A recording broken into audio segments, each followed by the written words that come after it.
Hello, and welcome to Bangs and Trash, where we've just watched the best and worst movies from 1890 and 1951 as rated on letterboxd.com. Before we start, I think we need a moment of thanks, Nathan, if you'll agree with me for a second here. Oh, yeah? For one, I want to thank everyone for leaving a like, it was very nice of them to do so. For two, I want to thank you specifically. Me? Yes. For attending your first session of Joke Rehab. It's time, everyone, it's time for Joke Rehab. Joke rehab.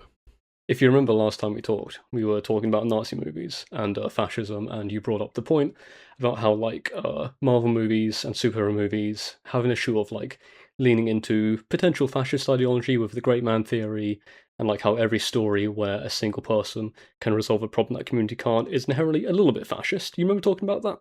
I do, yes. It was very woke of me. It was very woke, and I kind of agreed because I'm also, pretty much a woke, lame-o fucking soy boy. You know, it was a decent point, Yeah? well presented. That was a mistake. What I should have said was, but Nathan, I thought you liked the Dune franchise. That is what I should have Oh, said. how dare. Wow. There's a joke rehab, everybody. Thank you very much. Big fan of the Dune series. Haven't seen the movies. Not even the old one. But yes. The classic misreading of Paul as a hero. Gotta be up there as one of my favourite things to get mad at. Pretty good. Can't believe you'd do this to me on stage. Joke rehab. This is, I thought of a better joke in the week between Right, recording yeah. and This now, is like, so. because it hit you in the shower, but obviously we don't wait until we're recording and then you get to say it to me. I see. Exactly, yes. If you're watching these in bulk, then that came real quick. If you're It not, did. took you a week to come up with that one. Whatever feels better, we'll interpret it that way. Yeah, well, But alright. well, yeah. Before we get on to 1951, because 1890's best and worst movies are both very short. They're both from the Monkey Shines series. Yeah. Any particular thoughts on Monkey Shines numbers 1 and 3, though potentially 2, because 3 is apparently lost media. But I did see 3 different films. Yeah, so I watched what I think are 1, 2, and 3. Probably. But I also saw that 3 was lost media, so who knows what we watched. I'll be honest, there's not a ton to say about Monkey Shines. There's probably a lot to say, technologically. But there's not a lot to say cinematographically. Is that the word? Cinematographically. It is maybe. a word. Yes. It kind of works. Yeah. You know what I mean when I say it. I mean, it's blurry white image of a person making ships. Very impressive, very technically impressive. Very like high contrast. You can't really see many details. A bit of fuzz. Does help me lean into our other new segment on the show, which probably won't be a weekly segment, but I got to fit it in when I can. A lot of these segments. Which I'll be calling the look. It came to me not in a dream, but in real life. This segment I'm calling the Twin Peaks tangent because it reminded me of Twin Peaks. I gotta bring it up very quickly because when I looked into it, it reminded other people of Twin Peaks and David Lynch as well. So very important. In particular, in season 3, The Return of Twin Peaks, there is a scene where a guy is sitting looking at a big glass box, and the glass box is surrounded by cameras, and he's there to just report on when something shows up in the glass box. And I won't go into too much detail, but when it does show up, it's like, oh, this is Monkey Shines. Not exactly. It's not the exact same thing. I don't think Lynch was specifically inspired by this, but it does evoke a kind of uncomfortable, like ethereal, otherworldly, visual. If you're looking at it in the right time, you wait until it's 4 a.m. You're sleep deprived. You've maybe imbibed something of choice. You watch Monkey Shines on a large screen in pitch silence. That could be a good time. Yeah, for 35 seconds. I put it on loop, but that will last you a while. Oh, yeah, Until you yeah. realise that it's... Yeah, probably notable for being the apparently first film recorded in the United States. Other than that, that's its main thing, right? It's not. Yeah, I think this is one of those rare cases where you can just read about it and get a lot more from it than witnessing it. Because witnessing it, it's like, oh, this is a blurry mess of ships, but hey, I guess they got the camera working. Yeah, and good on. I'm always, whenever I look into history and technology and invention, when I see people doing the first of a thing, I'm like, how the fuck did you know to do this, right? Like the idea of a television working and that kind of stuff. Yeah, it's like the first of a thing is very rarely the actual first of a thing, right? Usually there's a lot of little things that add up to eventually be, oh, wait, shit, maybe we could do this. Yeah. So it is But interesting. like when you're adapting something, it's like, oh, I know this can be done. I'll just tweak it and twist it and like get it to be what I want it to be. But Monkey Shine's obviously not the first, but it's in that realm of, firsts where you're getting some kind of rocks, you're making them really flat, you're putting them up against other rocks. There's a bunch of heat going through it or something. I'm not entirely sure how old cameras work, and then you get like a moving image. Or multiple images that give the illusion of movement, as it were. It is crazy to think that like this stuff even got made. Like all technology, it is kind of magic. Well, putting images on screen, I don't know. Yeah, film itself does feel like we landed in a universe where it's particularly possible to do it. Because, like, I don't know. I feel if you went to, the sort of Neolithic era, I wouldn't have been able to envision the idea that we could make movies. Yeah, no, even Shit's like insane. A drawing is a crazy idea, right? The fact that like you can interpret a creature and simplify it down to something that can be universally understood by people just looking at it. That's impressive. It's like the fact that you can literally capture image of something and like put it there for millions of people to see. What the hell? It's like, okay, this is like a little segue, but before we go back to the point, I do want to point this out because it's my favorite painting of all time. The French cave bear. Have you seen this? I now need to Google this. No, let me look up French cave bear. It's a cave painting of a bear, and it is, I think, the greatest thing humankind have ever painted. Yo, what the hell? It's perfect. Anybody who is listening after this, or just right now, just look for it. It is absolutely beautiful. It's so good. The bear's got a little smirk. He's got a little ear. Absolutely incredible. Like there's some amount of perspective.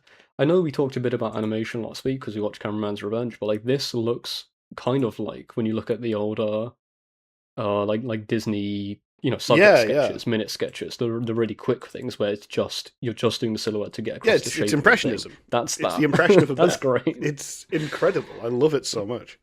Damn. Well, thank you, Monkey Shines, for making me aware of the French cave bear. It's good, right? I feel like people think I'm being hyperbolic when I say that's my favorite painting, but I need to point out that I am not. That is genuinely my favorite painting. Moving on to the actual feature-length films. Lost Continent. I want to start with the bad one because I want to end with the good one. Oh, Lost I Continent, am angry at this movie. Okay. This movie pissed me off. But there was about 20 minutes where I was like, oh, this might be an okay time. And I want to say, like, I genuinely had the same reaction. Yeah, okay. I think we can probably pin the exact same point together where we both got pissed off with this fucking thing. Is it when they spent an hour climbing a fucking mountain?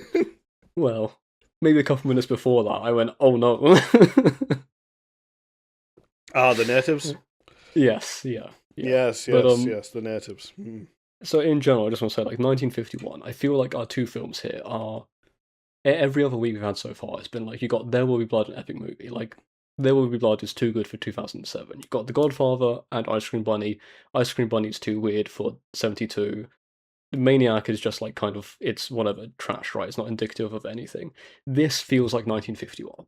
Every impression I had of 1951, these two movies is like, yep, that's what 1951 was like. Got it nailed down to a T.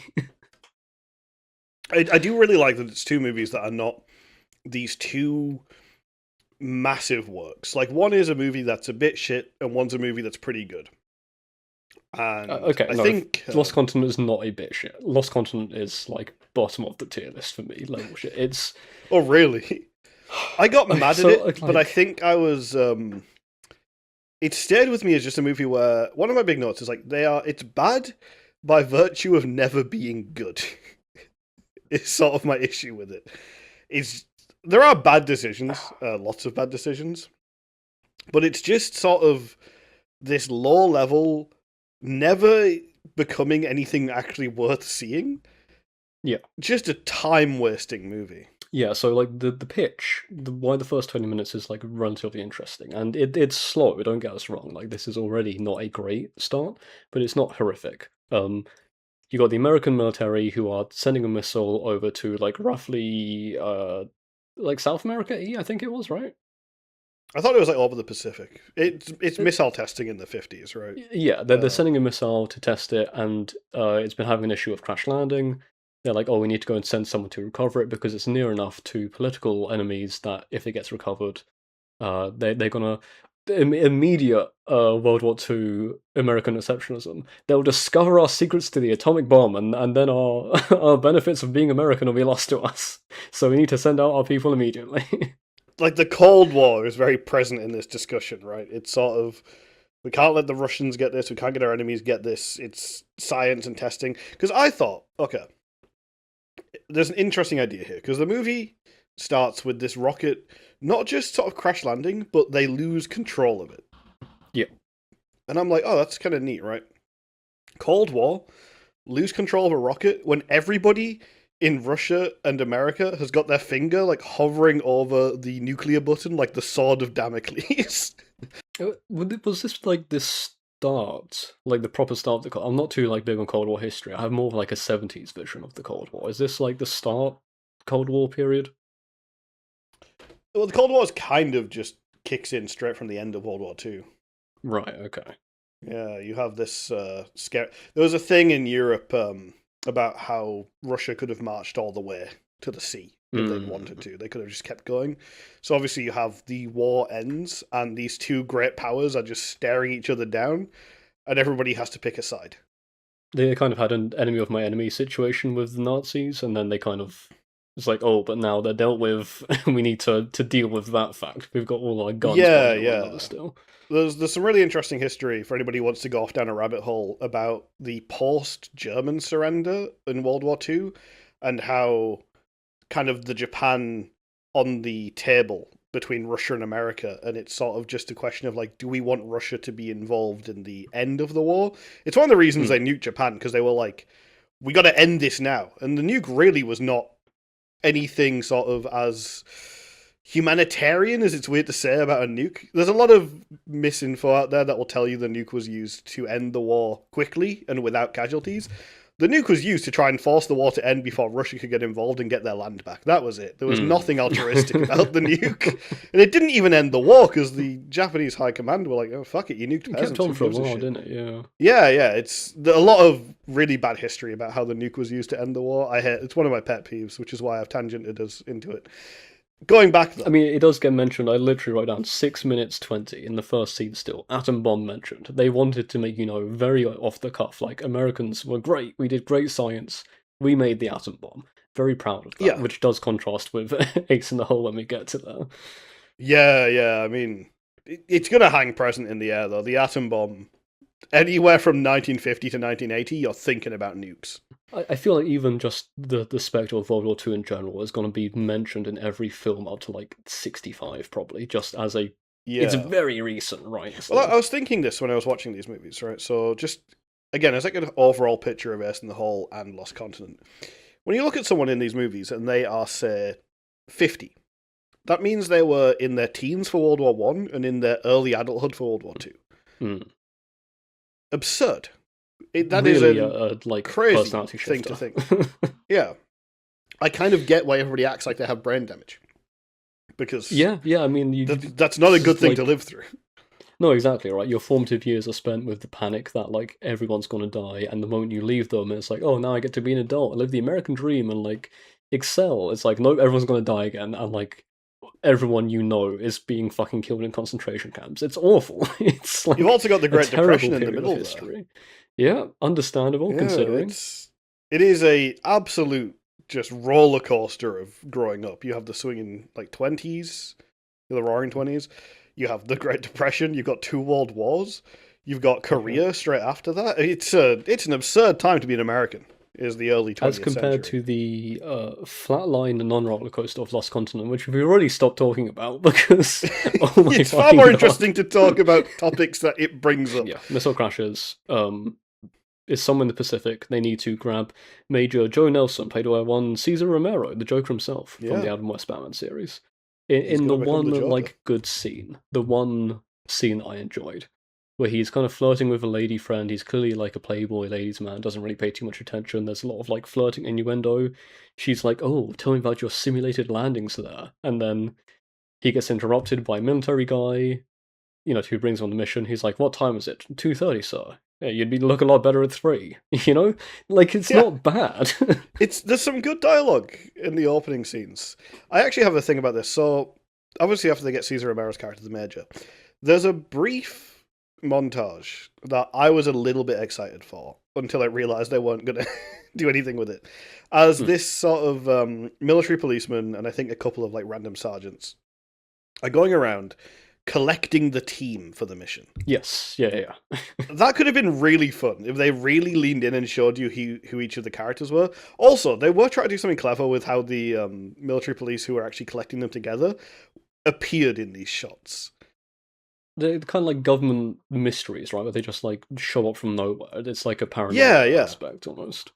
I honestly think with the missile testing, but you have a guy in a suit and shades and a black tie for each of these collection scenes because it's so high, top secret, very high importance. That could have been really neat. That would have changed the vibe of this opening shot to like, ooh. And it would have also added like a little bit of comedy because FBI spook can be very funny if they're not in the right scene. Yeah. And that would have worked. I think this movie could have really leaned in on this idea of like, put someone far more imposing as the guy collecting them and someone really sharp, who can actually banter back and forth with the character a little bit, but in that no-nonsense, I'm just here to get my job done and save the country kind of way. Yeah, like the idea of Cesar Romero getting cock-blocked is already like a little bit funny, especially for the early 50s. Him getting cock-blocked by like Agent Smith would have been a whole lot better. Yeah, exactly. It also puts them on the back foot. It lets your characters have somebody that they don't know if they outrank. An antagonist or a character or like anything. Yeah, it would have been nice to have any amount of conflict at any point in this movie. Like the most conflict is that there is a Russian scientist who is on the mission with them, who there is a moment where they go like, "Do you think the Russian's working against us?" And 5 minutes later, like, "Nope, he's cool." Okay. he was in the Holocaust, don't you know? That was it. That was like his entire character arc. But yeah, Cesar Romero gets gathered with a bunch of guys. They go on a plane to get the missile. They get near the island, the what would become King Kong Island, I guess. Plane goes down. They have a very soft crash landing. 25 minutes in, I've written, "Oh no, natives." My next note is in all caps and capital and italics. "Oh no, natives." Where? Yeah, like, I think I have the exact words. Draw a racist depiction of a native hut, you're going to get this scene. But then they come out. It's a lady, and I'll give them this credit. It's not a white lady in like brown face. It's clearly like a Latin or a mixed woman, right? Yeah, and like a teen boy roughly. They are dressed in, grass skirts and very quote unquote nativey looking things. They look like they work at a tiki bar. Yes, and then she starts talking, and she's clearly someone who's grown up in the American Midwest. But she talks with the affectation of a, uneducated native, quote unquote. Where she's it's a weird one, right? Firebird in sky. Yeah. Yeah, it's sort of mountain, scary, home of gods. And you're like, okay, not knowing how to build a sentence and not knowing how to speak English are two very different things. And this is not someone who doesn't know how to speak English. This is someone who is just talking wrong. And every, accented word is just a normal American woman talking. Like every 50s American woman you've seen talk she's there. She's just doing normal speech but with words gone to make her seem, uneducated and feral. It's like, what the fuck? Well, it's like if she said stop at the end of every one of her sentences, it would sound like someone's just like being efficient for radio time. Big mountain, stop. Home of gods, stop. Okay, so first plot thing that comes. So this island has a bunch of radiation across it, which kills your engineering, your electrical stuff. You've crash landed. But she mentions that there's like a church of missionaries. Like, there's a school there, which is how she speaks English. This doesn't come up again ever. Oh, that's on the other island. She says everybody fled this island and they went to the other island. And she kind of points. Okay. Obviously, the island could be very far But, away. like, the island fucking explodes, like, largely. Yep. You know? Like, bring it up, at least. It's not important. You got this horribly irradiated island, which, worth noting, I'm fairly sure in the 50s they knew that radiation sickness was a thing. It's irradiated to the point where it would kill them. Like, yeah, they would have been dead open sores. Like, the woman and the boy living on an island would be, like, leprous. Crumpled. Like, yeah, like absolute just fucking paste by this point, surely. Yeah. Well, that shit turns your DNA off. You turn to sludge. It's really bad for you. So yeah, anyway, they said mountain, and then the major and his little squad are like, it always has to crash on the mountain. Couldn't crash in a field, could it? Obviously, they don't know they're in a movie. So anyway, they ask her to show them to the mountain. She says, no, it's cursed. Nobody comes back from there. All right, cool. They get to the mountain.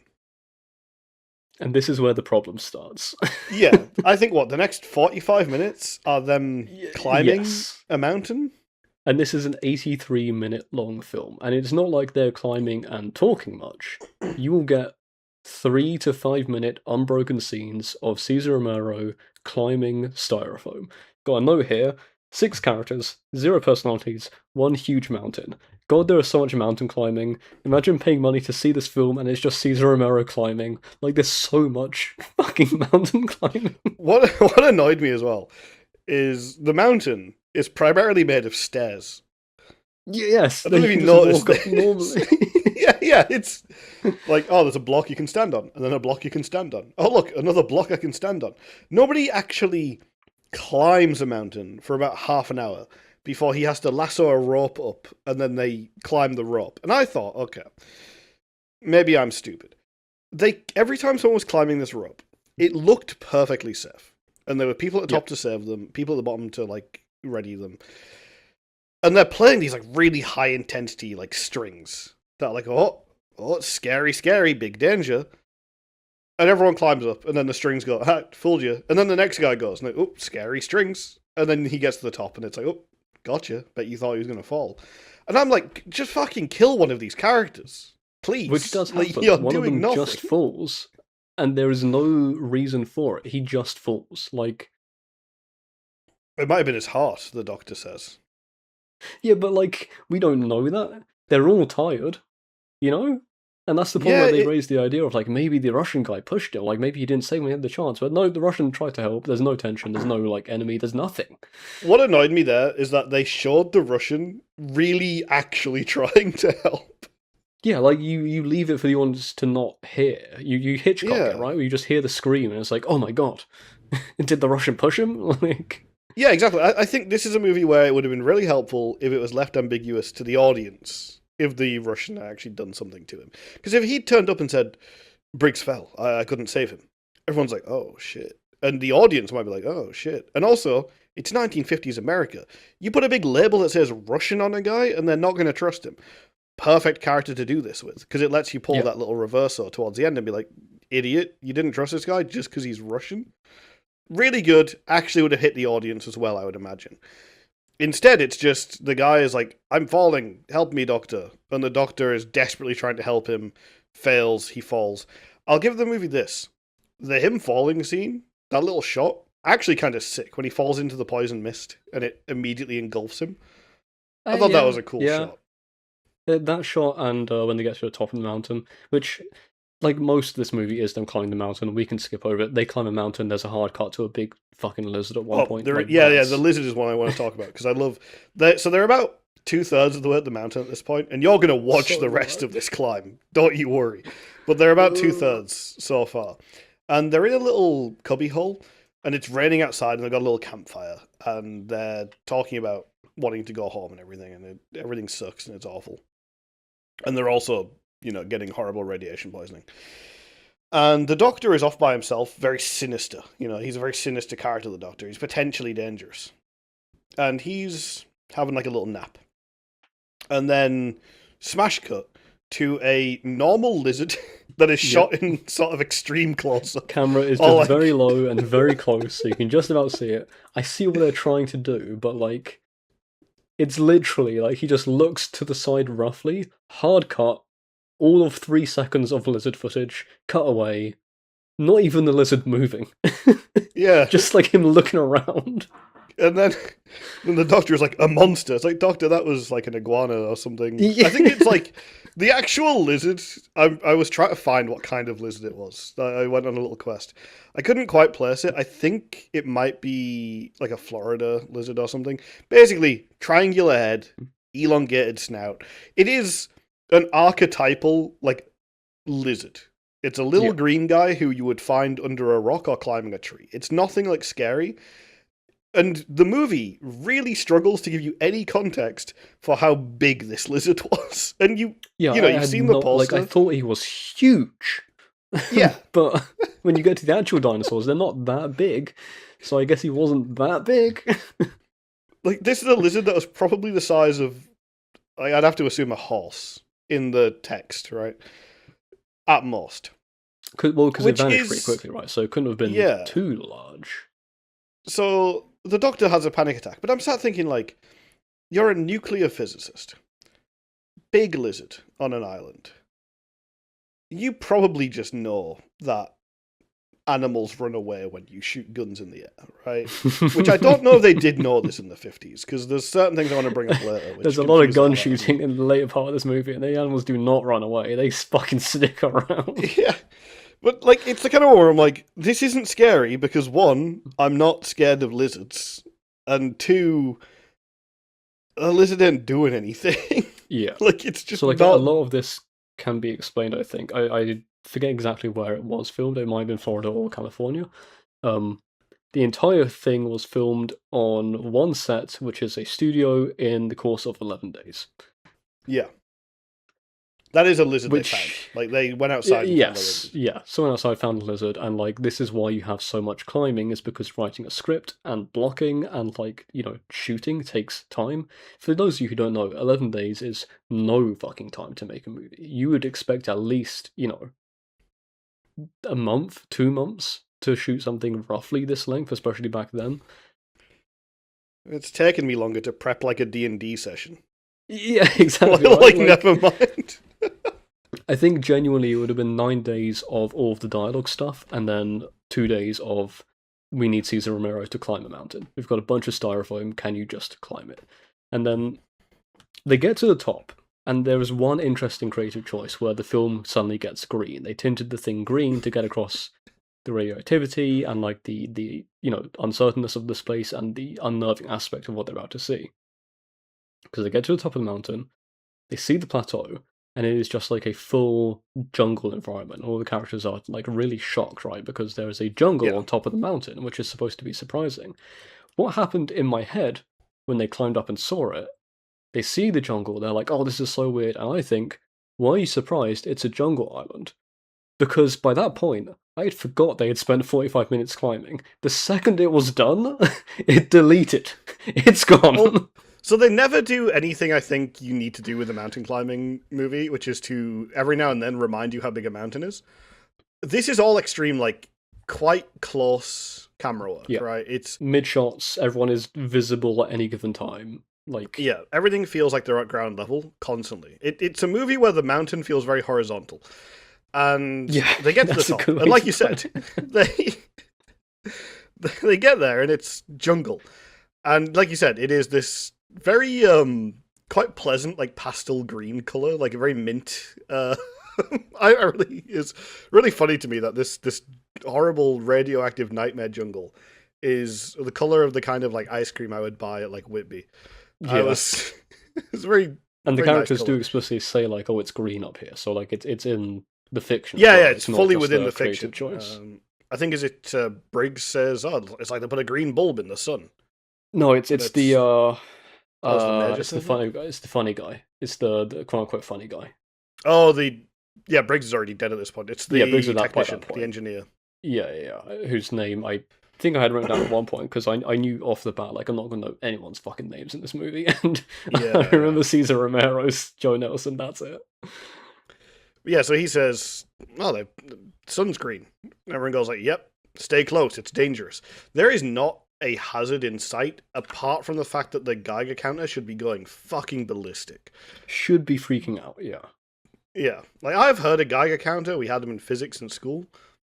That's a terrifying noise. They could have kept bringing that in, because it's easy to record, it's easy to create. Just freak out the audience a bit, right? Nuclear terror, it's the 50s. Everyone's scared of nuclear annihilation. It's a bit like Maniac again, where like it feels like the people who made the thing didn't have any real worldly experience, despite having just come off of multiple world events that would have predicated learning about this stuff. Probably just absolutely blasts your mind clean, right? Like it's sterilizing. I think if I was in the 50s, I'd be sleepwalking everywhere, dude. I'd just go to my normal 9-to-5 job. I'd get home. I'd like say a slur. I'd hit my wife, and I'd go to bed. Like that's. I'd be completely Americanized all around. Completely Americanized. So yeah, they get to this jungle, and so I want to point out, right, this is about 55 minutes into the movie. We haven't seen a single fucking dinosaur. We've seen a lizard. I literally made a note. 50 minutes in feels like it should be the start of the movie. Like, the 50 minutes feels like it should be 20 minutes. Right, this should be where you're in suddenly the depths of the movie, but you are at the conclusion. It's finishing soon, and there's still credits as well. The 83 minutes is closer to 79, and it's fucking really close to being done. So they get to this jungle, and they're like, we need to find the uranium fields that they've all decided must be here, because again, the Geiger count is going crazy. It wrecked the ship. It wrecked the plane's ability to do anything. For some reason, also, the guided missile sought this place out, they said. Which, I don't know, I guess it's heat-seeking or something. I always feel like these movies, I worry sometimes that I'm missing things, because I end up losing focus because they are so fucking boring, and I just kind of look at a wall for a bit. And then I refocus, I'm like, oh no, I need to pay attention for the podcast. Let me pay attention to what's happening. And it's nothing, right? So I don't think there's an explanation for why the missile was like spiritually guided to this island. I think they do make it sound like the missile realized its kin were trapped in the earth. Yeah, and it needed to seek them out and save them. It's very strange the way it's framed. They give a lot of agency to this missile. So, yeah, they start searching through the jungle, and it's just them walking through the jungle going, this shit sucks. I fucking hate this. This shit sucks. They get pretty far in, and is it their first camp where they see the Brontosaurus? No, they see a Brontosaurus track. They see the trail, and then they're looking for it, and there's big sweeping music as they're moving up, going closer to the tracks, and then they see the animal, the Brontosaurus, as the music gets, really loud and Spielberg-y Jurassic Park, and it is the worst animated little dinosaur you've ever seen that looks... It's been badly composited in, so it looks like it's a mile away from them, and they're like, oh, we're in danger. It's so close. It does look like it's in a different fucking time zone. Like, it's so far away. Like, because it's so small. And just, they're not in shot. Like, you see their reaction, cut to the dinosaur, but you don't see their heads. You see, like, I think there's a bit of foreground, but you don't see them. So it just looks like it's miles away. It does look like the dinosaur is on the horizon. Like, this is not Lost Island. This is Lost Continent, and we've got the space to play with. So, just to pull back, actually, because there's a point before this which I thought was really funny. So growing up, big dinosaur kid. Still a big dinosaur adult, right? Huge into dinosaurs. I was a big dinosaur kid. I'm not a dinosaur adult, so... So, we're watching this, and... he is walking through the jungle with his men, Mr. The Major, and they see a big, mound in the dirt. And he goes, it's a track. And then, for some reason, Major Nelson is one of the most proficient amateur paleontologists on the planet. Because he sees this and goes, Brontosaurus track. I saw that in a museum once. And it's like, fuck off, dude. Like, you can't spot identify a Brontosaurus track with no context, with no expectation that there should be a Brontosaurus. If I saw a three-toed, really clear, like, theropod footprint out in a forest somewhere, my brain is not going to say Allosaurus. Because like it's fucking monster. stupid. Yeah, I would sooner assume a werewolf. So he just says Brontosaurus track, and everyone's like, "A what? How do you and know then he that? explains what it Major? is. I saw it in a museum. It's like, fuck off. I would have hit him. If I was there with him, I'm like, it's probably an elephant, you fucking moron. Like, what are you talking about? Should have, like, if he knows Brontosaurus so well, he should have warned them that they are the most bloodthirsty, angry animal that's ever existed. It fucking hates the second it sees it's eating plants, sees the humans, is like, fuck this. I know I'm a herbivore, but fuck these guys. I'm gonna go rip their heads off. Sprints towards them. Yes, the Bronto goes absolute berserker mode on these people. So, what is really weird to me, and it's going to bring up my greatest criticism that is in all bold in my notes, which is there is no fucking T-Rex at any point in this movie. So, yes, yeah. On the poster, the biggest thing on the poster is 60% T-Rex. Like, we need to get that across. We're gonna give us a T-Rex. The poster is sick as fuck. I genuinely might like get a copy for my like wall. But there's a strange thing, right? And I'm sat there in the 50s being like, do people just not know anything about dinosaurs? And I know dinosaurs are pretty popular and have been pretty popular for quite a while at this point. It's why they're being used here, right? So why choose the two dinosaur equivalents to giraffes and cows? Like, if I saw a Brontosaurus in the flesh, I would be awestruck by its majesty. And if it was pretty far away, I don't think I would be scared. I would be, like, stunned silent, because it's a magnificent creature, right? It's absolutely colossal. They were probably pretty chill if you weren't attacking them, because what the fuck have they got to be scared of? They're like elephants. You would see it, and you would be struck with, like, the power of this creature. Yes, but in the context of the film, the Brontosaurus is like the top of its back is about 8 foot tall. Like it's also big. That true. It's not like it's not this majestically huge. huge Jurassic Park. But it's the kind of thing where I would see it and I would be like, "All right, man, we'll give it a wide berth. Take your pictures, have a look, but we're gonna keep moving." Well, they didn't start it, to be fair. They like, looked, and then it got fucking really mad at them for existing. So this is what I mean by it's a strange choice, right? There are so many known dinosaurs that they could have used that I would have been like, oh yeah, I mean, again, like, Allosaurus, put that guy there. Maybe a fucking T-Rex, who knows?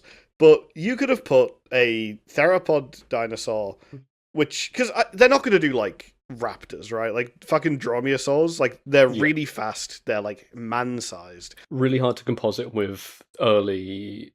You can stop motion, but hard to composite would be the main issue. Yeah, unless you're going to have the time that like Jason the Argonauts would have, because this film was made in no time at all. This is what I mean, right? So they need something big and scary that can kind of roar at them and do its own thing. But you have lots of big and scary roaring dinosaurs you could have used that would have made me, as the audience, immediately be like, oh shit, these guys are in fucking danger. Like, yeah. That's an angry predator. Instead, it's like, that is a lizard giraffe. So I think, like, I tried to look into it. There is contention about who even did stop motion animation. So there wasn't like a lot of good history about, like, the making of this thing. My instinct, as someone who has dealt with, like I said last time, a bit of stop motion with bipedal creatures, is that there is not a T-Rex because it's really fucking hard to make it stand up straight. And if you're on your filming section has been 11 days, the animating probably doesn't have much more time. Something with 4 legs can stand independently pretty well. So we have the Brontosaurus and we have some Triceratops stand up fighting. And there's a pterodactyl as well. Is that even on screen, or do they shoot it off screen and like eat it? The pterodactyl is on screen. It flies down, it lands on a rock, and they go, hey, do you reckon that big bird tastes good? And he goes, let me find out, and just fucking bangs it. very Like 1950s. Like that we were one saying. genuinely did nothing wrong. They just were like, "Fucking dinosaur, show it democracy, boys," and he just shoots it in the head. I will say the Triceratops. For one, the technician comedy relief guy gets snuck up on by one and gets killed by one. How the fuck do you get snuck up on by a Yeah, I Triceratops? have that It's written in my notes as well. Like huge. he sat behind a rock. So for context of this scene, they shoot the pterodactyl. They walk around, and then the missile's there because fuck it. How can we bridge these two story points? How can we end the So film? yeah, the missile's there, but for some reason, the missile has, with its alluring presence, drawn in two Triceratops and a Brontosaurus. And the Triceratops are like, yo, a missile? And the Brontosaurus is like, yo, a missile. And the guy, the major, for some reason says they could be here for days. It's like, what the fuck do you mean they could be here for days? They can't eat it. Yeah. Question mark. And they're not going to like reverse engineer. They don't know that it's got military significance, right? It's like, is the Triceratops working for the KGB? Like, what is the idea? Well, he might do because he screams like a bloke. He doesn't make a dinosaur. Like, we've got an expectation for dinosaur noises nowadays, I think, right? Where it's this kind of big, deep roar and then a kind of high pitched, shrill, like Godzilla noise. This Triceratops sees them and goes, ah! Like someone just yelled into a microphone. And it's also so loud. Like, it blows out the audio how loud this Triceratops shouts. Like, it would kill you in the cinema if you were there for it. They used, like, elephant noises for the Bronto. That was really good. I could see the logic of, like, long neck, kind of like a Trump, like that's the same thing, right? Like, I'm pretty sure in the 50s that they had actually excavated and roughly mapped out, like, what the sort of larynxes and things of these dinosaurs looked like. Like, we know right now, like in 2026, probably exactly what these dinosaurs sounded like. It might be off a little bit. We don't, we know a lot about dinosaurs, but we can make an extremely educated guess that is like 99.9% certain that we know what a lot of these dinosaurs sounded like because we've found the parts they would have used to make the noises. There's still some, like, there are dinosaurs out there that we don't know. Yeah. But Triceratops, Brontosaurus, I don't know about Brontos, but we've got a lot of, like, very complete skeletons of Triceratops. There's a lot of Bronto neck skeleton. Yeah. We know they didn't sound like, ah! That's not the noise they made. It's genuinely just like a bloke shouting into the microphone. It's so funny. It's crazy, because if it was shot in Florida, I would have thought they'd use, like, crocodile noises, because crocodiles roar and hiss and stuff. Like, what lizards and reptiles generally sound like. But again, Someone's 11 days on the studio. They might have been like, oh, we need a sound for the Triceratops. We have 2 hours until we're gone. Mike, get in here and just shout. Yeah, someone make some dinosaur noises. Something that simple, yeah. Yeah, because I imagine the Bronto elephant noises were just stock reels they had somewhere. Yeah, maybe. So, yeah, anyway, these dinosaurs are milling around the missile, right? So, they come up with this plan to distract the dinosaurs by having 2 guys run in 2 different directions and shoot guns to draw their attention. And then they get to the missile, they send the doctor into the missile to go and get the parts he needs, and then they start talking that, oh, this was a great success, I'm glad we came. And then, yeah, like you said, the mechanic, he's behind a rock, and he's watching with this, like, goofy fucking grin on his face. And the Triceratops is, like, shot like a serial killer entering the frame. Yes, yeah, right. It's like Michael Myers is creeping up behind you. And it's the size of, like, a Jeep. And completely silent. Like, you don't hear a single footstep. There's not much noise going on when he's looking at them as well. Like, it's pretty quiet from his perspective. But then suddenly he turns around and the Triceratops is right up his fucking bunghole. It's like, sorry, dude. Have better ears. What's crazy is, I don't know if you clocked this, and I think I might. I'm not sure if I've seen it right, because I've read a synopsis after this, and they describe this differently. Did the Triceratops bite him? I thought it gored him, but you don't see anything. You just see that there was, like, damage done, and then they shoot, and they injure it, and it runs away, right? Like, yeah, because I thought the way it was shot, it looked like the Triceratops, like, finds him, then they cut away and show it from the other side of the rock. And its mouth opens and its head descends. And I'm like, there's no way in hell that they decided to portray a Triceratops killing someone by biting them. I guess they could have like gored him off screen and then it's just eating the body. But they don't really Yeah, show the body afterwards, right? Like it's behind the rock and they're just like, come on, we gotta get out of here. I think it shows my expectations that I thought they might have actually flubbed it and thought Triceratops killed his mouth. Like, it's got 3 fucking swords on its head, but, That's the animator protesting. This dog shit fucking movie. I'm gonna make the Triceratops yeah. kill him in the wrong way. And yeah, and then they just kind of leave, right? Like the film, the iron starts exploding and they just leave, and then the end when they're on the boat, like yeah. So I was at this point, it was mechanic. static for me, dude. It was it was gone. So they basically bury the mechanic, and then they say like, all right, well, we better go. So they do, and then as they're going, the volcano or whatever starts, or like an earthquake starts, and the island, T-10, big red flashing light, very like video game ending. Yes, yeah. Right. Like, you gotta get off the island now. Luckily, we've left a canoe for you down at the bottom. Even with the like running animals that I guess should have been portrayed, that they weren't actually portrayed, but very, very Metroid. Yeah, I mean, this island had 5 inhabitants. 2 Triceratops, 1 Brontosaurus, and then a woman and a boy. That's everybody that lives I thought here. there was like a guy in the tent behind them, like a white guy laying down in the tent. I thought I saw that. Oh, I was maybe really, that might have been like an bummed extra out that for a didn't sec. get out of I frame. think it might have been that. There was like a technician setting the setting the lighting up. Like, Jerry, lean over, get in the tent.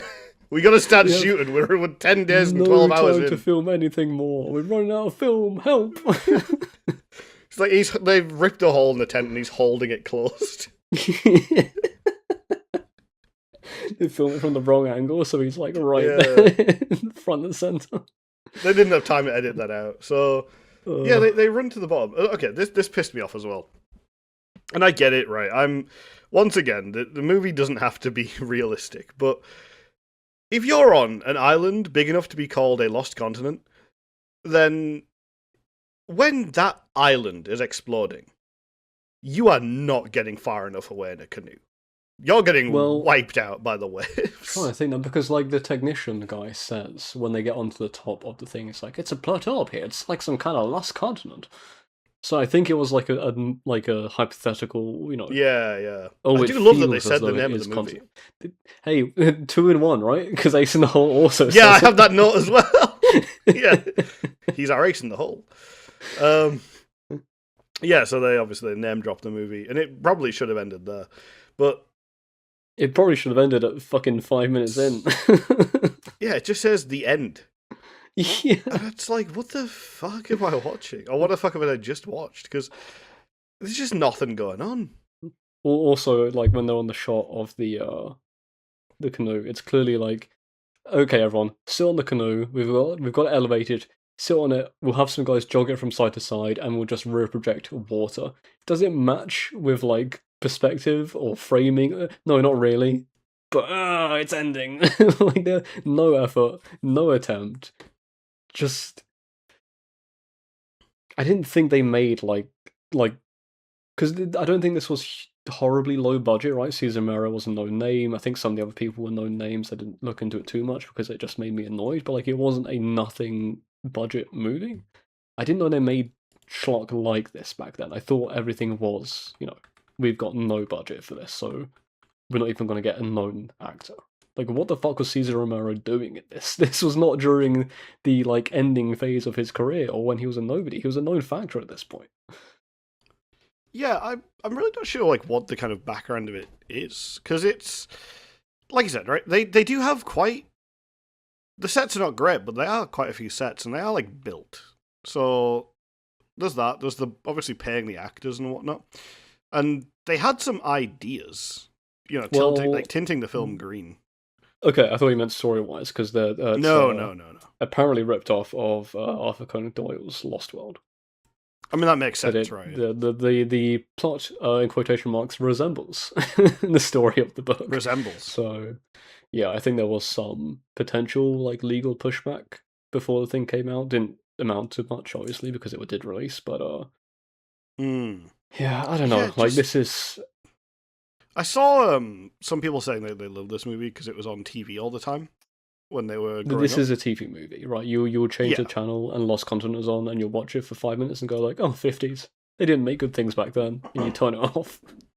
I feel like it's such a weird one because there are good, shitty stop motion dinosaur movies. I don't think I would have ever seen this and actually watched it. No. It really would have just been nothing. I've got a relatively decent attention span for the current, age. At least for watching movies and stuff. I can't finish a video game, but I can watch a movie. The absolute sheer anti-onslaught of fuck all happening for the first hour of this movie. I'd have left. I couldn't. If I wasn't forced to sit through this, I don't think I would have managed it. So, not to spoil who said that when we get to it, but I was looking for reviews for this thing to try and find some funny ones to put in the quotations. And really, really hard to do. Because even though, like, Maniac has had a Riff Tracks or a Mystery Science Theater, and Ice Cream Bunny had one as well, this also had one. Those two movies had people talking about them. This movie just has people referencing Mystery Science Theater. Well, that's because nothing happens in the movie. This is the thing, right? I don't think like anyone has actually watched it outside of Mystery Science Theater. It's just like, oh, my funny robot did a commentary track on it. That's all I'm gonna do. Like there is no reason to watch this. At least with Epic Movie, I was like, what happened? Why are you making these jokes? Why are you making this decision? What's the plot? For this, it's fucking noise. It's just grey fucking nothing, man. Like, funny enough, it's mostly actually grey fucking nothing, because it's a black and white mountain. Green. Yeah, and then a bit green. Yeah, just I don't know. Absurd. Like I like it that I have watched it because it's funny to talk about how low effort and nothing it is, but fucking hell, man, it was a rough watch. Yeah, I wouldn't recommend watching this one. It's not very good. Like, outside of podcasting, when I'm not posting the hottest shit on the internet every day, I work in a print shop, day to day. We handle paper, we cut paper, we fucking perforate paper, we laminate paper. Sometimes a job, I'll be told, like, you're going to laminate 90 sheets of this paper, which is A3, right? Which is 320 millimeters on the shorter side, which is the side you put through the laminator. The laminator... so far. Yep. The laminator is like a roller, right? 2 bits of plastic that rolls, steams the hot plastic onto the stuff, goes at a speed of 0.3 meters per minute, which, I don't know if you can do basic mathematics, is roughly 0.9 sheets of paper every minute. So sometimes my work, stuff is an hour and 45 minutes of put this paper through this thing. You can't really look away from it because you need to time it well. You can't really engage with anything on your phone because you need to be actively feeding the paper in. If someone said to me, you don't have to laminate, you just have to pay attention to Lost Continent, I would say, hand me the plastic, my dude. I'm ready to fucking steam some A3 sheets, right? It's nothing. It's definitely, it competes with sort of, do you want to stare at a wall or watch this movie? And I reckon I could get some pretty interesting thoughts out if I was staring at a wall. This movie actually is like thought inhibiting. It's a cluster. It's like enough noise. You're like, like you're trying to imagine that they're doing something and they're just not. Constantly not. Yeah, not really something I would say is worth watching because it's bad. It's not even groan worthy. Again, it's just fuck all happens. If you're gonna watch it for a joke, watch the dinosaur scenes. Like skip to an hour in. Watch the 20 minutes and go, haha, funny. Or just like watch a Mystery Science Theater episode, because apparently all they do is complain about rock climbing, which is like, I can get it. I've not seen the Mystery Science Theater one, but I reckon I'd agree with them. But it's not even good rock climbing. Movie, there's no danger. No, it's not. We got to leave this one because it's already We're still talking about Lost Continent. That's how they get you, dude. They were an hour in and they were climbing a mountain. They were. Another movie with a big mountain and a lot of rocks. Ace in the Hole, directed by one Billy Wilder, and I think also written by Billy Wilder. Yeah. Starring Kirk Douglas, which, have you seen much Michael Douglas? Because he's a fucking, like, that child was born the exact image of his father. I haven't. What's he in? Michael Douglas he's in Falling Down. He played the office worker who goes psycho. He's in the Ant-Man stuff recently. He's been in a lot of things. He's like a that guy. But he's a that guy. So, He's famous. speaking of his dad, then. Yes. Kirk Douglas plays Chuck Tatum, a rough and tumble reporter who the first 10 minutes is like, oh, this guy's really slick and suave and cool and fancy, into immediate, oh, this guy's a fucking loser who no one wants to employ. He's okay. So really funny to me that we've already seen two movies with like sketchy, fast talking reporter man is the like main character. Yeah, this yeah, one yeah. very different to. I kind of linked more into There Kent. Will Be Blood with this one, but it happened one night. Yeah, I can get that. Yeah, yeah. So anyway, this reporter, as we said, he is down on his luck because everyone hates him, rightfully so. He's a piece of shit. Lost in Albuquerque, which I don't know much about Albuquerque. There's maybe like almost another Bugs Bunny connection. Almost. Yeah, almost Albuquerque. Maybe why. So anyway, this is after Start of Bugs, I think. So he's lost. He's a reporter. He gets a shit job working for like a low level outlet. It's just like a local paper, and he fucking hates it. I will say, as someone who has gone from like a fast corporate environment or a fast like professional services environment to work before, and then gone to like a very slow roll, not very professional, kind of just shithouse company, I did feel a lot for him at the time. I've known that transition, and I think if you're used to fast, hectic, but interesting work, and then you go to something that is just like driving tacks under your nails all day, it's agonizing. There's the cut where he comes into the place initially. He's doing the whole pitch. He's being very slick. Again, another movie where smoking looks really, really cool.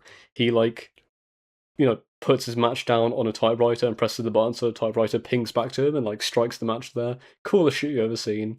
Right? It looks so cool smoking. You get 10 minutes roughly of that. And then he walks into the camera to like fill the shot once he's gotten the job in this place. And it's like hard cut to a year later without really telling you that straight away. And immediately you're like, oh, this guy hates it. Like he's been here, he's now editor-in-chief, he's sick of it, he's like ranting about things. He really, like was it the local place where he's getting his chicken livers is like you're the only one buying them. You gotta buy chicken tacos, and he hates that because he hates Mexican people, I guess. It's the 50s. I think he wants New York City, right? That's his whole thing. He wants like the New York life. But yeah, the hard cut into like, oh, he hates it here is so well executed.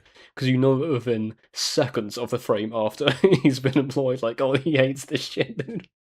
Yeah, it's really good. I mean, I also do love that little like monologue he has about that. Because they say some things there I'm a bit shocked that they got away with saying, given, Hays Code and whatnot. Because he talks about how much he hates it. He talks about the other colleagues who he fucking despises, and they're too stupid to realize he absolutely hates them. Which, as he's saying, he hates them to their faces. Yeah, they're like, oh, it's the funny New York guy, and it's like there is nothing but venom coming out of this guy right now. And he says to the older woman working there, where he's like, someone needs to get involved in something more interesting. He's like, have you considered a trunk murder? I could do some wondrous things with your dismembered body. And she just kind of laughs it off, and I'm like, that was a good dark joke. He's psychotic and like tells the other guy to throw his cigar onto a fireworks factory and just have it explode. The bit when he's talking about what he misses about New York, and he's like, the streets are alive, everyone's active, and there's when you get sick of it all, there's an 80-story building you can jump out of.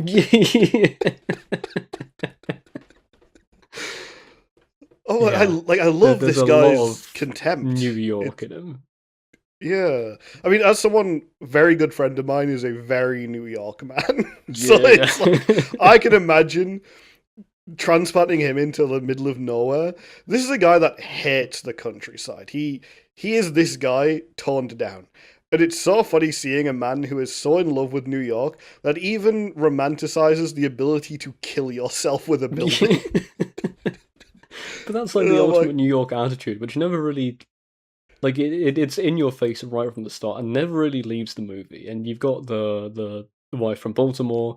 She's got a, like, great... I don't know, just, like, the accents and the personality and the tone is really well set, these characters, for, like, who they are. And yeah, Chuck Tatum is...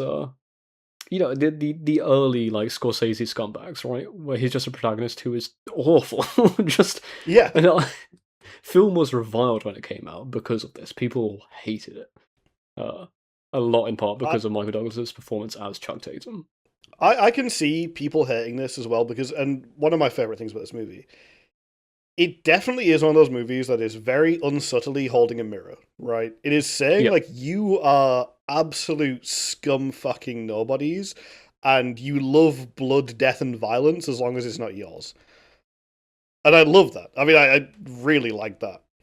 when we watched There Will Be Blood, I said it was like about as subtle as a brick to the face or something in those lines. This Yeah. movie is subtle like a house has fallen on you, right? Like it is Yeah. so explicit with its themes. It's like dealing with journalistic corruption, exploitation of peoples and landscapes, gentrification, indigenous people being shoved to the side for white America. It doesn't get like too woke progressive with it because it's still ultimately a story about Chuck Tatum. But there's a lot of scenes where you just look at it and you're like, oh yeah, okay, I get it. Like you hate everyone in America. Yeah, I think if you were, like, white middle class American going to this movie, and the movie spends nearly 2 hours telling you that you are a worthless piece of shit and a poison to the land, Yeah, you might come out of that a little soured on it. and contrasting it with what's it called? Lost Continent? Yeah, that was the other movie. Already forgotten. It's out there Already already. gone. So Uh, like the general premise is Chuck Tatum, low level reporter in this new newspaper. Mexico, yeah. Yep. Yeah, gets sent to go investigate a rattlesnake hunt that's happening somewhere nearby. Instead, finds there is a man trapped in a cave. Inspired by Floyd Collins, the guy that internet historian stole the article about.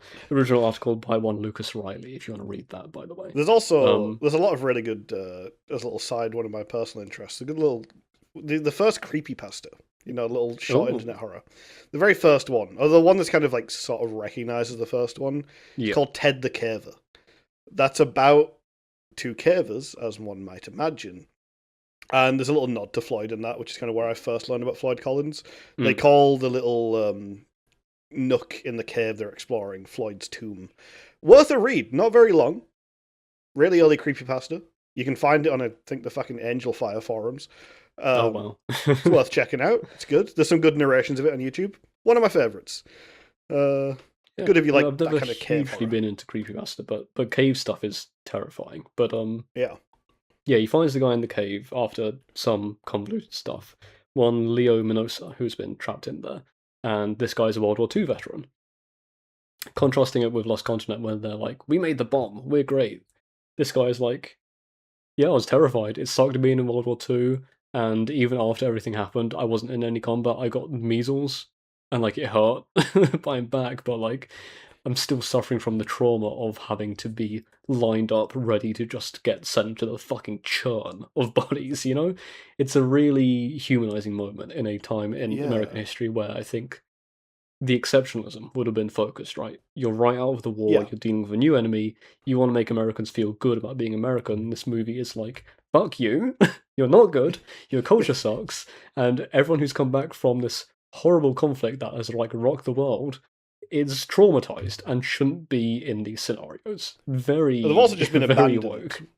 Like, Yeah, it really leans into this idea that he has been completely forgotten and abandoned. I mean, one of my favorite things, genuinely, one of the best things about this movie, I'd say, is how little Leo matters to the characters. That is, yes, yeah, he is a thing that has happened, but none of them give a shit, and he's very rarely, at least for the first sort of 2/3, not even really in the movie. You see him he once or maybe gets twice, but like 10 minutes of screen time total. yeah, they really make a point of letting you, the audience, kind of forget that he's there to kind of get in touch with the characters and go like, oh yeah, I mean, no one cares. Like, his parents care. That's it. No Yeah. one else gives a shit that this guy's trapped in this cave. It is His all his wife hates circus. him, keeps trying to leave him. Chuck Tatum is a bad person, keeps trying to exploit him. The little understudy that comes with Chuck is just kind of learning the ropes and being a good reporter, and Chuck very quickly is like, hey, if we just like manufacture a way to keep this guy in the cave longer, I can have the story running for a week. We will both make the big bucks. like immediately corrupted, right? There's not even a moment where he thinks, "Oh, maybe we Yeah, should yeah. just do the easier thing and get him out earlier." Like, it's no, there is Like one of none the of big that. theses there is just that every American is desperate for money to the detriment of everyone. And Yeah, they really lead into that. Like it is, you will sell out your own husband if it means that you can have a little bit of money. And again, American audiences in the 50s, they've probably been buoyed by a lot of very rah pro American sort of propaganda style movies. This is not that. yeah. And again, like so unsubtle, where there's the ongoing. It's not. I don't want to call it a gag, but it is kind of funny where there's the big sign that leads up to the cave where Leo is trapped in. Starts off, you just drive up there, it's fine. Then when Chuck Tatum manufactures the story for the first time, it's a 25-cent entrance fee, and then day after Yep. it's a 50-cent entrance fee, and day after it's $1. It's like okay, like it's filling with people. Everyone here to see, the trapped man, what's going on, to kind of build a to like expel the Native Americans who live near the cave, which, by the way, looked into it, they didn't refer to any Native Americans about this cave, this area, whatever history it would have been like Yeah. in the 50s, right? Like you said, right? They're not actually all that progressive, but Yeah, progressive for the 50s. But yeah. yeah, you see them initially when they're talking about Leo being trapped in the cave, and then they are so quickly just shoved out of the way to this sea of white America who has come to not even look at the guy in the cave, just come to like set up, sing-alongs and radio shows, and or maybe I can get on the radio and broadcast my services. It's really like an indictment of the entire American culture. Yeah, I mean the bit with the insurance salesman where they have the radio show and the presenter is talking to people, and he goes, "Oh, I spoke to the family over there, and they said that they were the first people here." And the two who were the first people there say, "Oh, well, I don't want to call them a liar, but that's just not true. I was the first person here." And then immediately the husband segues into kind of going like, "Well, I hope Floyd's insured. I mean, my own company does insure," and he just starts Yeah. immediately pitching his insurance company on this radio show. And I'm like, wow, everyone is a fucking ghoul. Like Yeah. it hates them so much. And he's saying this in this moment that's been set up where like Floyd could have been freed 36 hours ago. Yeah. But was it Tatum wants the story, he wants to get the sheriff in line to have it extended. So the sheriff tells the lead excavator, like, hey, you used to be a bus driver. Do you want to go back to being a bus driver? And the guy's like, well, fucking obviously not. But even like he's a victim, but even he is like not guilt free in this because he doesn't want to be a bus driver to the tune of Minosa's life. And he gets mad about it near the end, but like he still fucking gives up Minosa's life for his job. It's horrible. As I said, the reporter just convinces everybody that the best thing to do here is kill this man so we can all make a little bit of money. And Yeah. everyone goes with it. Everyone is immediately all for this. Yeah, there isn't like a good person around them. Like the only good people are the parents who can't do anything. Yeah. They've And been they pushed don't out as realize well. quickly enough that yeah, exactly. They don't realize quickly enough that Tatum is the scumbag who's going to get their son killed, right? So by the time they dislike it, you have a sea of thousands of people here. Like, what are you going to do? You can't do anything. Yeah, it's very I think more biting than I expected it to be with this kind of thing. Hmm. I knew there was a media circus around like Floyd Collins. I didn't know what extent it was. And I know obviously this movie was quote unquote plagiarized from a guy's pitch to make a Floyd Collins movie. Yes. So maybe this is how things went with Floyd. I don't know enough about it. I would imagine not far off because I know the Floyd thing was that a local reporter did spin it into this massive national tragedy. Yeah. So one would imagine relatively similar. There was someone else But as well that it's roughly based on, right? There was another. I didn't write down the name, but there was another. It was the girl who cave-in fell down the incident. well, right? Yes, yeah, well, and then she got Yeah, like yeah. trapped on some rocks there, and similar to this story, right, where like everyone got the media attention and everyone died before they could be freed. Like tragic, Yeah, awful it's stuff. getting trapped in a cave and dying is it's pretty bad. I Not hate the idea of it, dude. Like, fucking terrifying. You know? yeah. I mean, I'm not too bad with caves. I've done some caving, but I don't like any situation where the navigation involves you kind of pushing with your toes. Yeah. You know, you're laid out, you're pushing, and it's like, ooh, because that I is don't like just having like when my legs are bound like that. Really yeah, uncomfortable. yeah. Don't like that at all. Big If I can move big my fan of legs and like climb freedom. up on something, yeah, weird that, right? I Yeah. have the ability to freely move my body where I choose. What the fuck? So already a harrowing premise, but with this, I mean, you first meet the actual trapped man, Leah, when the reporter, I forget his name for some reason, Chuck Tatum. Chuck Tatum. So Chuck goes in the cave. The cop tells him no. He tells the cop to fuck off and goes in the cave. Finds Leo and immediately is like, because this reporter has one skill and it is to get anybody he talks to on his side. Yeah. Leo is like, you're my Very only friend in the world. playboy, sleazy, Yeah. like, yeah. So you have these moments where he's talking to Leo, and this is the only thing that ever makes him like crack a little bit, right?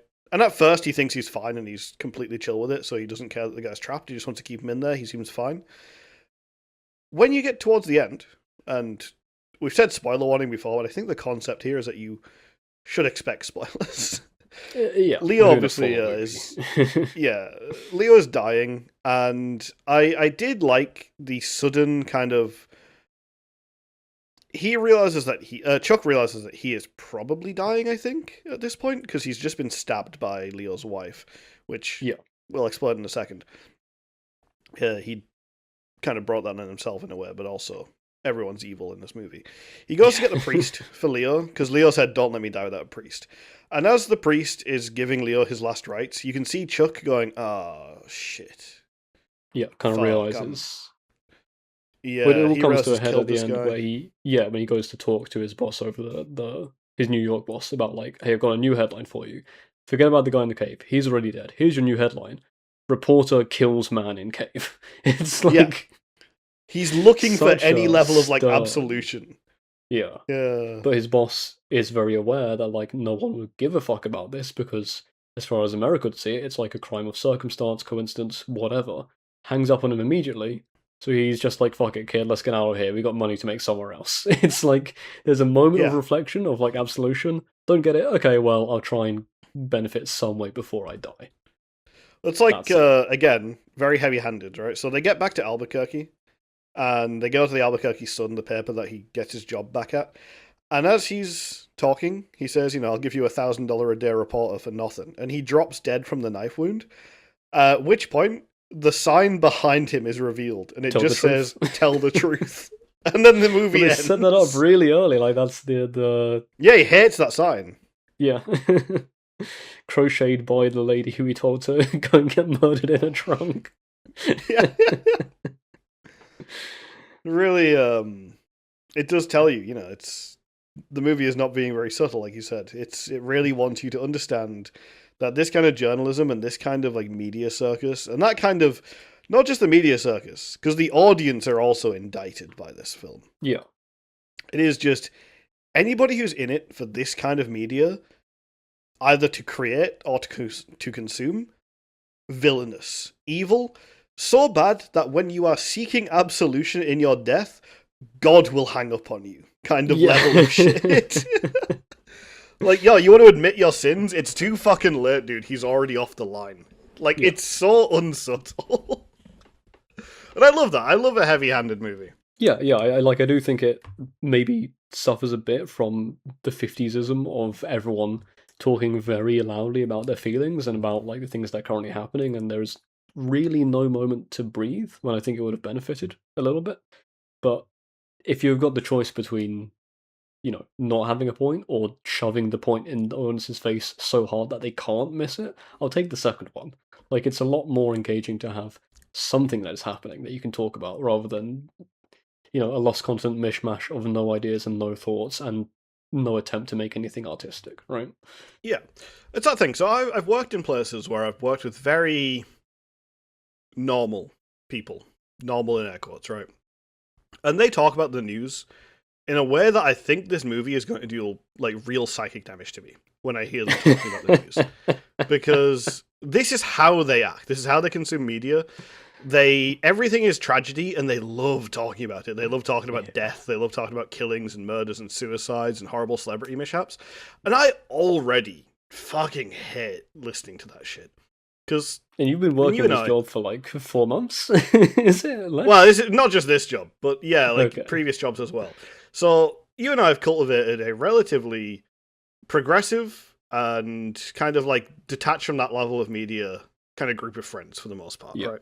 So we don't get that. We have like a little bit of an echo chamber, which, PSA, you should build an echo chamber for your friends. That's actually a good idea. It's not terrible to have people around you who hold the same opinions. It's fine to have spaces where you can like feel comfortable to talk about things you want to talk about. You should still look outside just to check in. But you know, like we were saying with the propaganda films last week, you don't have to engage with this shit. It's not honest thinking sometimes. Yeah. If someone's like spouting heinous shit, you don't have to just hear them out to know what other people are talking about. You can actually you do not have to give it to them. Yeah. So, like with this, it's the kind of thing where I think in the 50s, there were still people who were mad that everybody just loved this shit, and they were all just looking at like every grisly murder. Same with sort of like true crime, right? Like I hate true crime with a passion because it's this kind of thing. It is people just sort of wallowing in all these gory details, and people going like, "Oh, well, I'm here to support Leo. Oh, I'm here to make money for Leo. Oh, we just hope he gets out." The bit where they have the song about Leo, where they've got a stage where there's a like circus where people are singing, like, you know, "Come on, Leo, we're gonna save you." It's so ghoulish. Yeah, this movie really does hit me because it's everything I hate about true crime. It's everything I hate about like the news. It is everything I hate about people who enjoy true crime and the news and whatnot. And I mean, a lot of the news is just true crime. But it's that, like, fake, we're doing it for Leo. And it's like, fuck you. If you're going to be a ghoul, at least accept that you're just eating flesh. Like, especially because, like, the moment that Tatum reveals that Leo has died in the cave, everyone is gone. 5 minutes. Yeah, they say, fuck out, who cares? Let's go find another one. What is it, about 40 minutes in, you start to establish the presence around Leo in the cave. It gets more and more and more and more and more and more and more people. And then the second he is gone, the next shot we have at the landscape is Leo's father alone walking towards the cave where his son's body is going to be like trapped forever. Horrible fucking image. Just like a real doubt. This is not a date movie. You gotta find like. I mean, it could be a date movie, right? Like.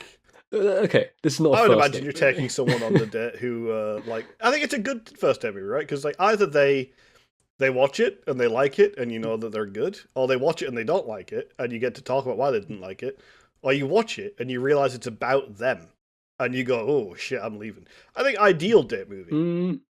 Right? The date has interiority, right? Like they're a real person as well. I'm sure they can pass the movie. Yeah, but just like, you want to keep the mood light, right? You want to keep it. It is like a natural interest of people, right? Like, a lot of people are drawn to that kind of thing. They say like the train wreck thing, right? When you see a crash and there is that lingering threat of a voyeuristic, what was it when you like live through someone? The idea of something large and different and interesting has happened, and how can I get myself involved in that without the danger of it happening to me? Yeah. It's very, like, you know, I mean, even when you say true crime, I've read a lot about, like, Jack the Ripper. I've listened to, like, podcasts about that kind of thing. When we said even with the Chaplin movie, The Great Dictator, I mean, I made the comment about how, like, it's a lot easier for me to watch something about the Holocaust because it was a long time ago. And it's a lot easier for me to kind of detach myself from that. I don't think I could watch and enjoy, for the reasons people enjoy true crime, something about the Holocaust. I think that would make me a little bit sick. But, like, this movie is doing a really good job of, I think, indicting you, but also kind of telling you, you're not the only one that deserves the indictment. Yeah. Like, it is rampant. It's also a scale thing, right? Where Tatum calls out, I forget the exact word, but like he's saying, you know, you go to a city gets fucked up, whatever, that's bad news. You go see a single person in trouble, that's great news, right? Where you can picture a lot easier, where it's easier to watch something about the Holocaust because it's so far away and because the scale of the tragedy, it obfuscates it. It like essentializes it in a way where you can just look at it as like, a thing that happened. Guy in a cave, alone for 7 days, you can put yourself in that frame of mind, or you can attempt to at least.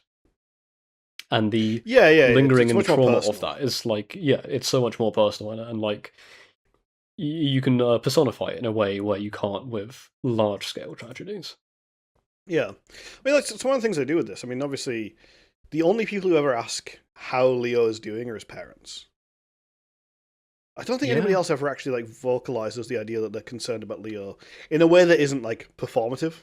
Lorraine, the wife, essentially asks it to see if she's going to be able to leave without him catching up to her. Which Yeah, hers again, is a much more personal indictment, horrible. right? Yeah, she has a very. The movie is not very flattering to Lorraine.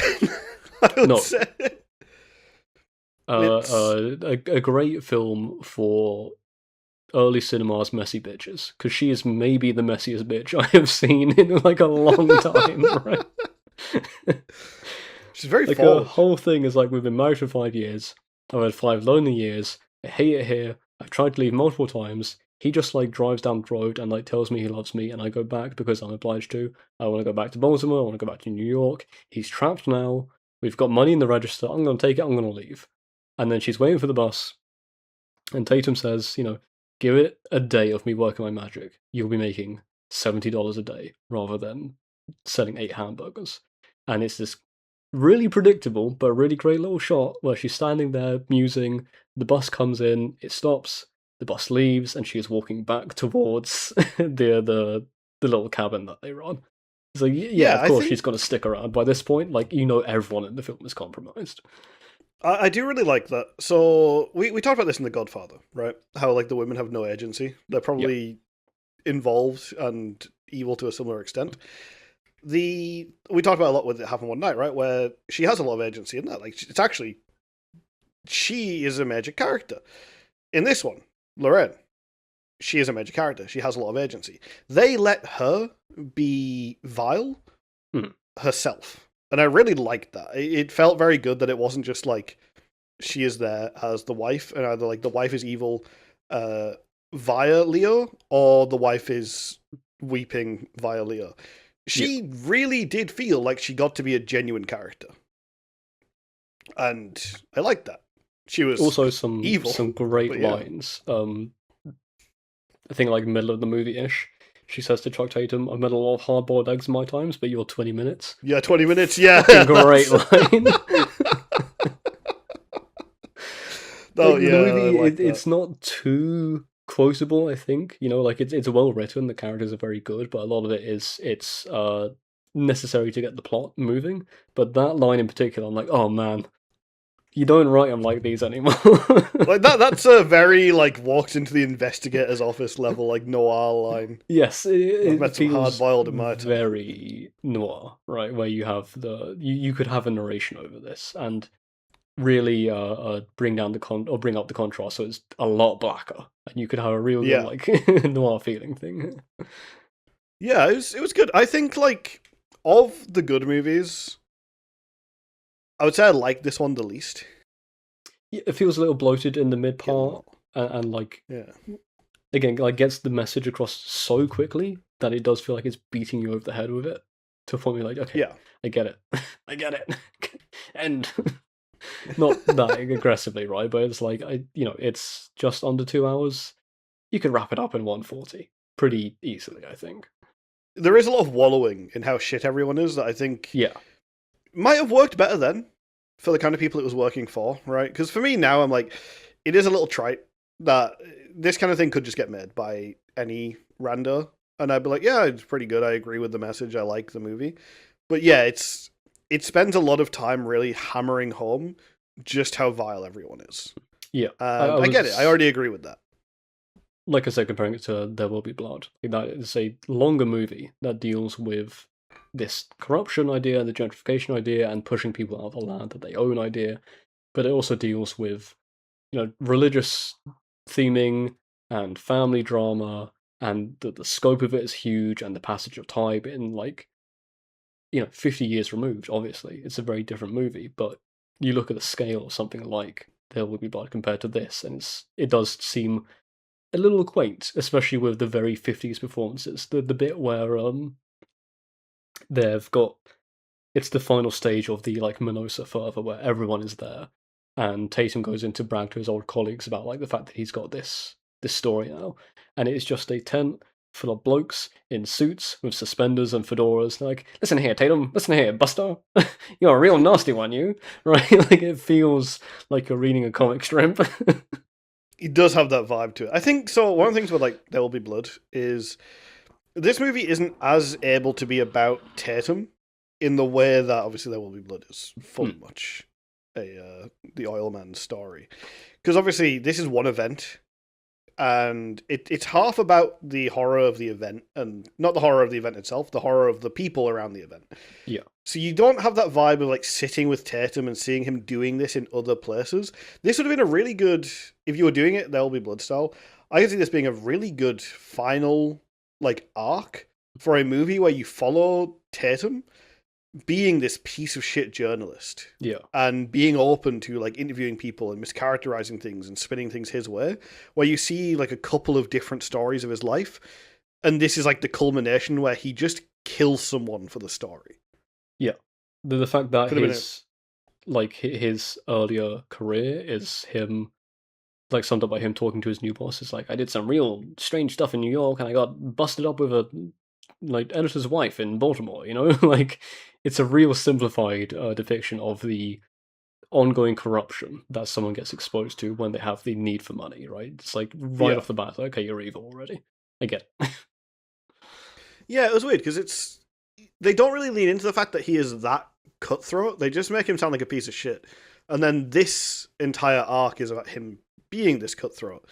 But yeah, like you said, his previous mistakes and like problems don't seem to be directly the fact that he is willing to sell anybody out to the point of their death just to make a buck. Yeah. And I think they could have leaned in on that and maybe like let you discover that the stories he was talking about when he told his new editor to get the job, you know, he says like, I had an alcohol problem, I slept with the boss's wife. It would have been interesting if they'd expanded on those at some point and kind of made you realize like, oh, that's not really the full extent of the story. Yeah, it was much he worse did some than shit. this. Yeah. Yeah. Because it does feel like he would have done much worse than it, right? Like he feels like the kind of scumbag who has done a lot more stuff before this. I guess part of the point is him getting in over his head, right? Not realizing that he's going to kill a man until it actually happens, and no take backsies, right? You've passed that event horizon, and you are compromised forever. Yeah, it's a very what have you done situation. Yeah. And it does hit him. You can tell like he has had a little bit of a crack of, oh shit, what have I done? Like he is, I don't know if it's just because he's dying or if it's because he is witnessing a man who he has killed, but there's a level of him having realized like he killed this man purely for the story. So it's interesting. I think, like you said, it could have been a bit better about how like Chuck was actually portrayed, maybe like more about him. But yeah, they just didn't have the room in a story that's more about the guy trapped in the cave. Yeah, well, a story about the story about the guy. Yeah. Story about the myth making of a guy trapped in a cave. Yes, yeah, feels very much like the creation of American mythology through a very American lens. Yeah, good stuff though. I mean, as much as I say it's like my least favorite of the good movies, I'd still watch it. Definitely. Like, still an easy recommend. I think it's one where you can give the bit of the caveat where you say like it's a bit cheesy, it's a bit 50s, but again, not a difficult thing to watch in terms of quality at all. Like very good. Yeah, you throw this on, you say you'll love this, see, and you just keep saying see whatever you're saying for a bit. Listen here, you gotta sit down and you gotta watch Kirk Douglas. He's Spartacus. You've seen Spartacus? He's a reporter, see? I can't do that. I think I'm too Yorkshire for New York. Might be the opposite accent. I played a lot of Cell Damage when I was younger, and in there you've got you got the duck who's got the 50s accent. Yeah, I've got an accent that is known for being slow and reasonable. Yeah, you can't do a quick talking thing, can you? You can't really ramp it up. But yeah, no, I liked it though. I'd recommend. I think nothing really stood out to me like from a kind of filmmaking perspective. There's no I mean, I said there was no. I didn't immediately clock, and I'm not exactly some like grand There film was critic. some stuff, like compared to Lost Continent especially, where a lot of the sets for the cave, I think, would have been made of the same stuff from Lost Continent. But Lost Yeah. Continent is flat, heavy lighting, mid-shot, and this is using so many more, just like, it's the kind of good where you don't notice it, right? Because it is an interesting camera angle, heavy lighting, use of shadow, foreshadowing, perspective. There's one really big, impressive shot where they're at the top of the cave once Tatum gets it to start drilling, where it's like looking to the left of the mountain, pans over to the guy, pans over to the people settled down, pans across to like the entire landscape, vertigo inducing, where you're looking down on. And again, I want to say like extras, sets, thousands of people, thousands Yeah, of yeah. things, no digital effects. There are like 500 cars lined up, one to the other, real cars. It's like, holy shit, this must have taken so much coordination. Some big impressive moments. There was a really cool bit of, I guess, setup. I don't know. Maybe like my brain is just wired weird. So when he's talking about how much he loves New York in Albuquerque, and he says how much he hates Albuquerque, right? One of the things he mentions is how much he loves all the little ants outside doing that, getting to their lives. And then when he's on the top of the mountain at the very end, and you look over everybody, and they are the little ants. Like, he's brought New York here. Like, that's such a good sign of the gentrification. That's the gentrification idea, right? Is the idea that he's swept out the culture that was here, as small and insignificant as it was. But now it's just New York again, and now horrible things are happening again because of Tatum. Like, honestly, it's really, if they'd made really him, good. If he'd died there and fell off the mountain, the 80-story drop would have been a nice bow tie. Yeah. Would there be a way to? Could have been like, there could have been a shack up there. Yeah. If you had like a little shack up there and he's out the window and he dies, falls out or something, could have been interesting. Or if he like walked to the other side of the mountain, kills himself, realizes what he's done. Something that just like everything he said he missed about New York coming to him at the end as a, nah, dude, the New York you imagined is like as bad as you are. Yeah. And it's gonna kill you. Maybe too heavy-handed, But Billy Wilder, go on the line. We've got to talk about this. Come back from the fucking dead, and let's have a talk about Kirk Douglas. We want to use him in a different way. Yeah. Can we get some like not director's cut, 2 rubes on a podcast cut? We want to see if this would work with test audiences. Give me another 40 million to do a modern day shoot or the same kind of thing. We've got Michael Douglas. He looks close enough. We can do this better. You said he was in Ant-Man as well. Real callback. Yo, what the fuck? Douglas family love ants. And Paul Rudd died in a cave. It's all coming together. Holy shit. It's a remake. Yeah, good movie. Yeah, pretty good, yeah. Movies discussed, it's time for Who Said That? I have gathered 5 reviews from the letterbox pages of the films that we've watched. That is Monkey Shines 1 and 3, Lost Continent, and Ace in the Hole. I'm going to read them out to Nathan. He needs to guess which one it is from. A bit of a difficult week this week. Yeah, I am. Alright. Yeah. Cool. First movie is from Maslar David 8712, who says old movies just kinda suck. Lost Continent. Incorrect. Really? Yeah, this guy has no. Neither of them. Wow. Yeah, we got a bad take machine here, Maslar David. Like, so I can see. I've seen this before, right? I've heard people where they don't like black and white movies because they're black and white and whatever. It's stupid, right? It's like full on baby brain. I could maybe see an argument like this.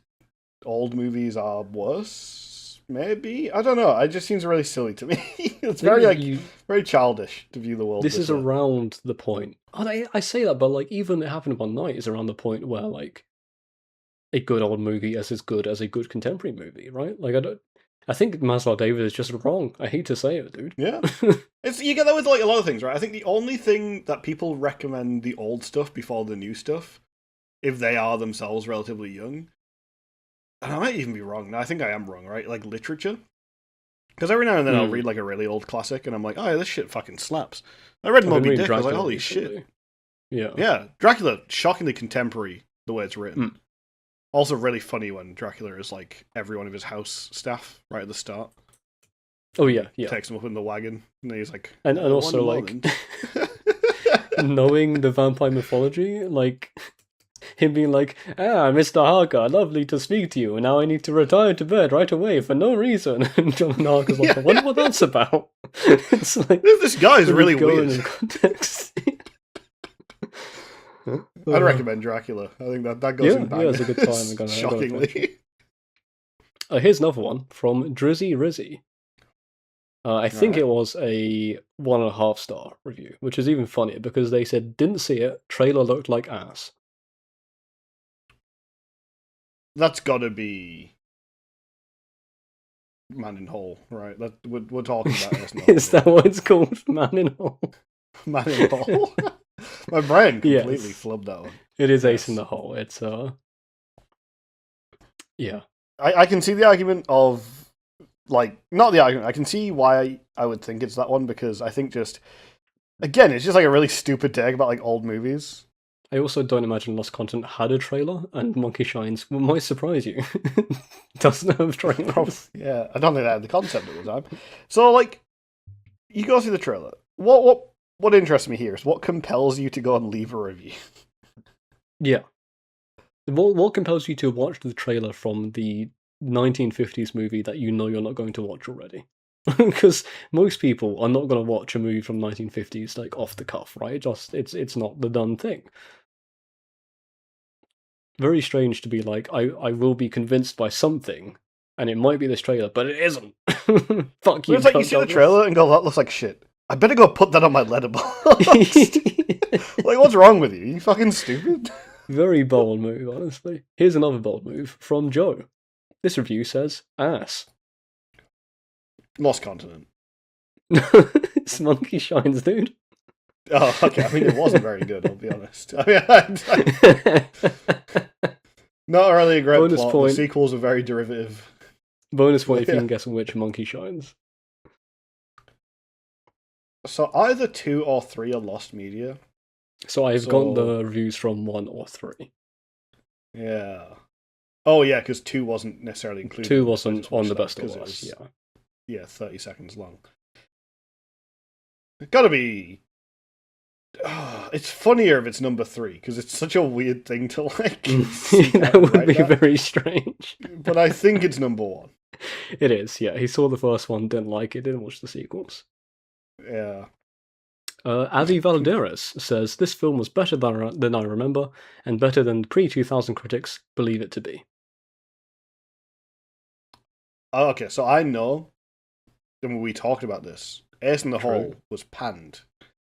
So it's got to be Ace in the Hole. Lost Content was also panned, though. Maybe it's having a resurgence. Yeah, but like rightfully so. Mystery Science and by no, it was also panned by post 2000s critics, unlike Ace in the Hole.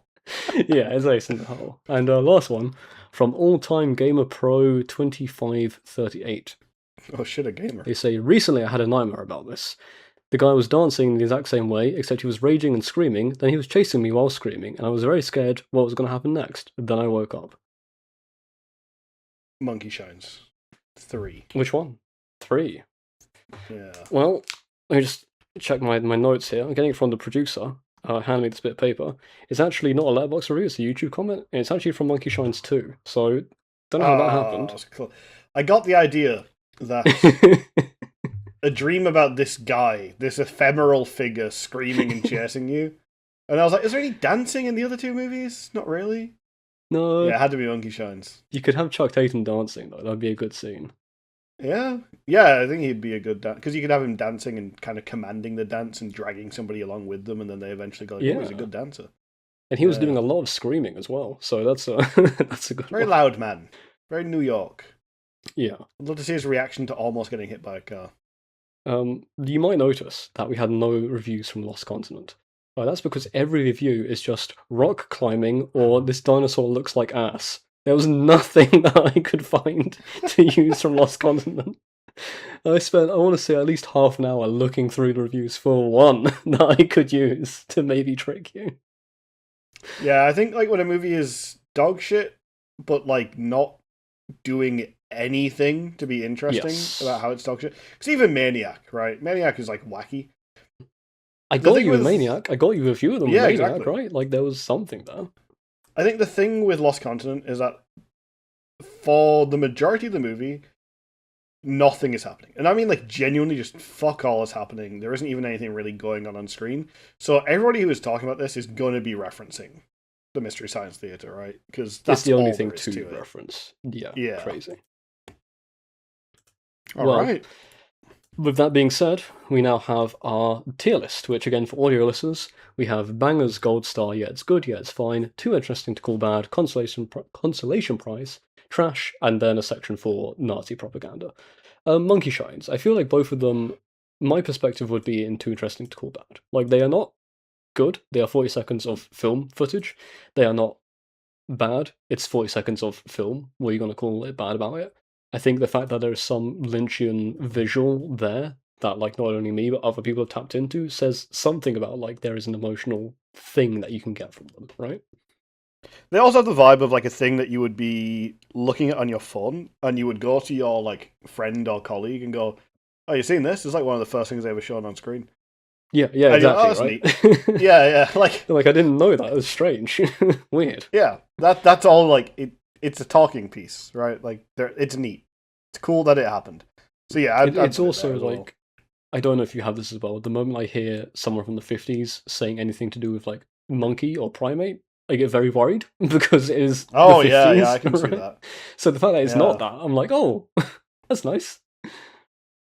Yeah, no, I can see this. But yeah, to me, it's just a thing you would show someone and go like, "Oh, here's a cool little piece of history." Yeah, yeah. Lost Continent. I genuinely want to put it below Epic Movie. It's trash. It is genuinely worse than that big movie. Fuck all happens. They got the wrong dinosaurs. The dinosaurs look bad. Yeah. Bunch of soldiers going like, "Oh, I at dinosaur," least and then they had shoot the questions dinosaur. about Epic Movie. Like why did they do the Harry Potter joke that way? Why they call her the white bitch? There are no questions in Lost Continent. Everything is This is answered, and I nothing. hate all of it. Empty movie, waste of time. Yeah. Ace in the Hole. I think we both agreed, right, on the lower of the yeah, it's good. It's yeah, it's Like good. it's I better than think yeah, that's it's a very fine. good Recommend solid. watching it, but I wasn't huge on The Great Dictator, but I think like in terms of as a film, it's The Great Dictator is a little bit better than Ace in the Hole. Yeah, I think like I like Essen Hall's message more than I like the movie. Yes, yeah, yeah. You could definitely, or you can. People have like perfected this idea, right, of other films that are getting across the same thing, but cleaning up some of the 50s-isms. There's a lot of 50s-isms. Yeah, yeah, no, that works for me. I think yeah, it's good. Definitely watch it. I wouldn't go out of your way to do so, but if you have a chance and you're like, "Oh, I need something to put on," yeah, it's good. Yeah, if you want to feel bad, it's a good movie. Yeah, yeah.